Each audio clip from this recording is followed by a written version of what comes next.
एकदम ठीक कहा आपने। राजेश जी, मैं आपके पास आऊंगा। 2012 उत्तर प्रदेश का चुनाव मुझे याद है, मीडिया का बड़ा हिस्सा बहुजन समाज पार्टी की सरकार बनवा रहा था। फिर 2017 में भी वही काम कर रहा था। 2012 में किसकी सरकार बनी आपको पता है, और 2017 में साफ ही हो गई। लेकिन नैरेटिव कैसे मीडिया बनाता है, ये एक उदाहरण मैं दे रहा हूं। गुजरात में कांग्रेस क्या साफ हो गई है? गुजरात में कांग्रेस का कितना पुराना बेस है, जरा आप उसके वोट प्रतिशत को देखिए। क्या अरविंद केजरीवाल इतना वोट प्रतिशत ला रहे हैं? जी। देखिए, धन्यवाद अमरीश जी। दरअसल लगातार वर्षों तक हम लोग जो मीडिया वाले हैं उनको ये चुनाव कवर करते और विश्लेषण करते करते कई बार मुझे ये कहने में कोई हिचक नहीं कि अपने बारे में भ्रम पैदा हो जाता है और हम ये समझने लगते हैं कि जो हमारा विश्लेषण है वो सबसे सत्य है के निकट है। और कई बार हमने देखा, जैसे आपने उत्तर प्रदेश का उदाहरण दिया, और भी कुछ उदाहरण ऐसे हैं कि जब मीडिया के अनुमान सटीक नहीं रहे हैं। तो गुजरात की जहां तक आप बात करते हैं तो दो बातें कहूंगा। पहली बात तो ये है कि देखिए, पिछले चुनाव से आप लगातार पिछले 3 चुनाव 4 चुनाव अगर देख लें तो पिछले चुनाव में भी कांग्रेस के पास अहमद पटेल थे और उसके अलावा एक आध चेहरा और था जो अब पार्टी में नहीं है। लेकिन जो वोट बैंक था, प्रधानमंत्री मोदी जी थे तो भी वो 42% के आसपास था। तो 42% वोट जो है, और वो भी गुजरात में सौराष्ट्र के गांवों का ठोस वोट बैंक है, एक तरफा वोट बैंक है जो कांग्रेस के पक्ष में जाता है। आम आदमी पार्टी का पिछले चुनाव में जो वोट था वो 24,918 वोट मिले थे उनको कुल मिलाकर के पूरे प्रदेश में, 0.1%। अब हम आते हैं कि इस बात पर कि आखिर अगर हम केजरीवाल जो जाते हैं, ठीक है, ये बात बिल्कुल ठीक सभा जी ने कही कि हम किसी भी पार्टी को चुनाव लड़ने से क्यों रोकें। चुनाव लड़के उनको एक प्रतिपक्ष की अगर मजबूत भूमिका निभानी है तो उन्हें कौन रोक सकता है? कोई नहीं रोक सकता है।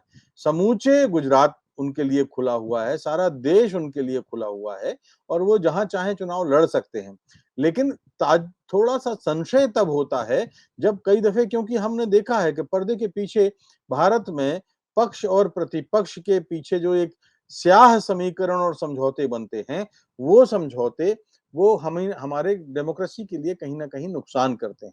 ये क्या ताज्जुब की बात नहीं होती कि आम आदमी पार्टी उन्हीं इलाकों में क्यों जाती है जहां कांग्रेस को डैमेज करना है, जहां कांग्रेस को नुकसान पहुंचाना है। ठीक है, प्रतिपक्ष की पार्टी है, वो कहीं भी जा सकती है।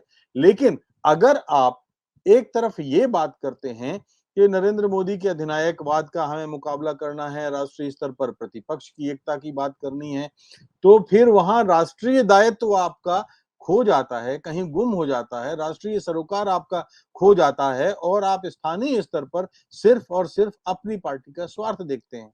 अब ये भी अगर कहें कि हमें उनका देखने का हक है, तो फिर मैं कहूंगा कि ये इंडियन डेमोक्रेसी के लिए ये ठीक सोच, बहुत ही परिपक्व सोच उनका नहीं है। मैं आपको बताता हूं, सौराष्ट्र में देखिए कहां वो आम आदमी पार्टी फोकस कर रही है, अर्बन एरियाज में। मैं गया हूं, कई इलेक्शन मैंने कवर किए हैं गुजरात के, इसलिए उन्हीं आधार पर मैं कहता हूं।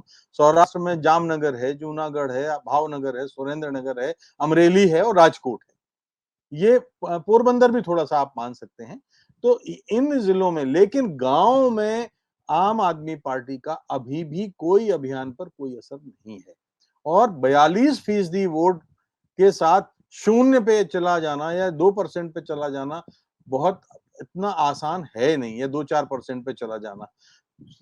आम आदमी पार्टी अगर 24,000 वोट से बढ़ेगी तो इसमें कोई शक नहीं कि 15-20 सीटें, 25 सीटें, हालांकि पंजाब में उन्होंने बहुत चमत्कार किया है, लेकिन पंजाब की जमीन लोकतांत्रिक जमीन अलग है, गुजरात की जमीन एकदम अलग है।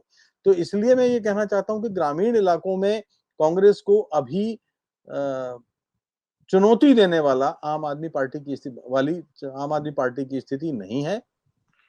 और दूसरी चीज ये है कि आपको विपक्षी एकता के प्रति जो एक खास किस्म की लापरवाही अरविंद केजरीवाल दिखा रहे हैं, ये मुझे थोड़ा सा एज ए जर्नलिस्ट आप कह सकते हैं, आप ये कह सकते हैं कि एक लोकतांत्रिक चिंतक के नाते मुझे थोड़ी सी ये उदासीनता और लापरवाही खटकने वाली लगती है, क्योंकि उनको ये मालूम है अच्छी तरह से कि अगर वो वोट काटेंगे तो कांग्रेस के को ही नुकसान होगा। अगर वो बीजेपी के वोट काटते हैं तो भी कांग्रेस को नुकसान होगा, और कांग्रेस के वोट काटते हैं तो भी कांग्रेस को नुकसान होना ही है।